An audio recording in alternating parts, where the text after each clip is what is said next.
me tell you something.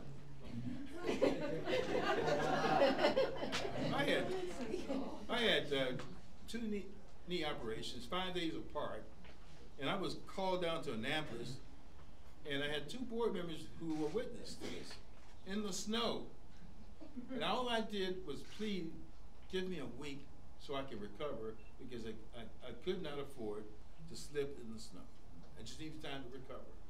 And I had two staff members who are also witnesses to that. Don't you know that they attacked me? All I asked for, give me time to physically recover from a very serious surgery. The paper printed that I was grilled. The time I went down there, it was a very cordial meeting. From that point on, we had to take our own TV people there and citizens from the community as witnesses so we can determine which meeting they were talking about. So you have to deal with those kind of perceptions out there. And it goes back to Tim's questions about what should the new superintendent be prepared for. I mean, those are things that you're blindsided. And sometimes you try to take the high road and not react to it, and then you hope it'll go away, and the next thing you know, they hit you again, and they just keep coming and coming. Well, that isn't unusual for me. I was the first African American superintendent and the first appointed superintendent in Clayton County, Georgia. If you were familiar with Clayton County, that was the home base for the segregationist South, or Herman Talmadge. And they had elected superintendents. So I went through something very similar there, because they spent more energy trying to discredit my presence and the purpose for me being there, as much as acknowledged in fact that we were trying to get something done for children. And the board, which was a courageous board, and I can't thank them enough for having the courage and insight to understand what had to be done here. They told me that, you're going to be dealing with the same thing when you come to Baltimore County. And because we're dealing with change. We're dealing with cultural attitudes. The only difference, Baltimore County is much more sophisticated,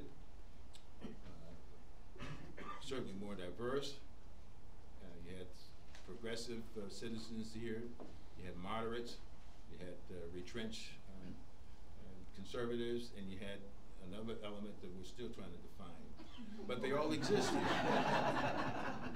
Are you saying, Dr. Hairston, that there's racism in the county now that's coming up against you? Chapters 14, 15, and 16. Read it. 14, 15, 16. Read it. Are you reading this?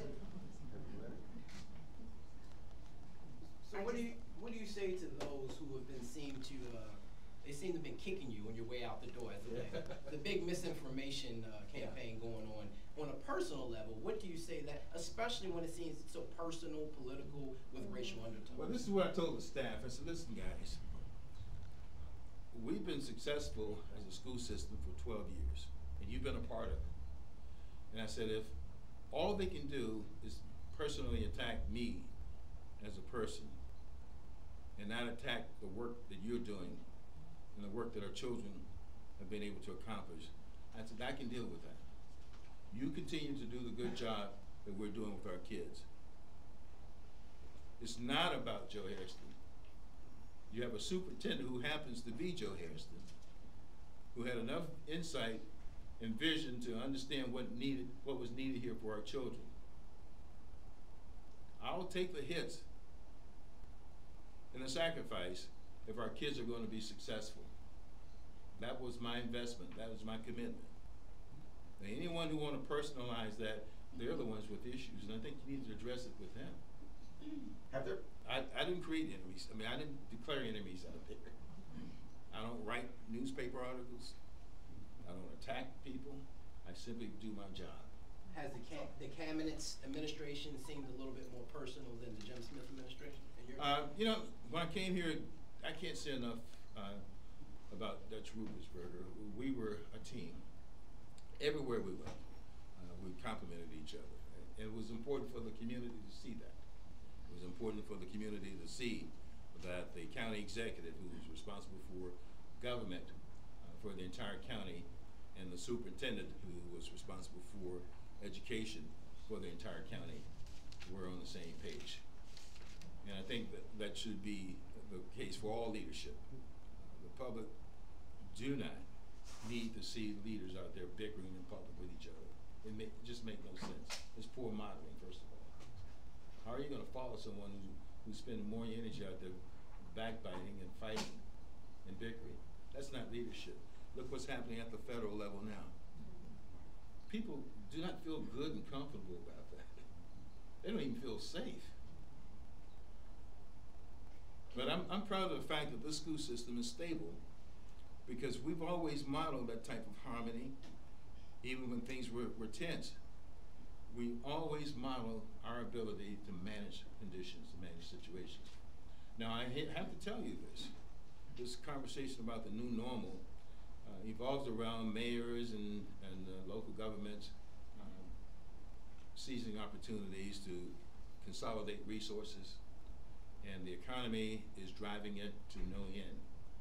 It may be a reality in the future, we just don't know yet, but I don't see the economy expanding to the point where the luxury will be there for the cities, municipalities, even the counties to have separate budgets that are lucrative.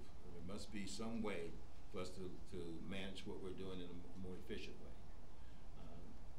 Unfortunately, there probably need to be some laws changed to make that happen, particularly here in Baltimore County. You have a 12-member board appointed by the governor, an incredibly effective board. Obviously, they have to be in order for a school system like Baltimore County to enjoy the successes that we've had over the years.